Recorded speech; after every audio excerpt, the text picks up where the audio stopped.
Hey guys, welcome back to my channel. आज हम आए हैं एक स्पेशल जगह पे, मेरी पापा की नर्सरी में। He is a forest officer and I am super excited to show you everything. तो फिर चलो मेरे साथ एक छोटी सी जर्नी पे, जहाँ नेचर, ट्रीज और हर एक पौधे की अलग ही कहानी है। Are you guys excited? So let's go. ये है मेरे पापा, एक फॉरेस्ट ऑफिसर। इनका काम सिर्फ जंगल संभालना नहीं, नए पेड़ लगाना, उनका ध्यान रखना भी होता है। Some of these plants are used in Ayurveda and modern medicine.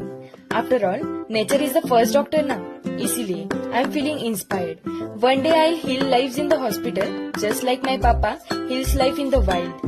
Do you know? एक mature tree हर साल 22 kilograms carbon dioxide absorb करता है.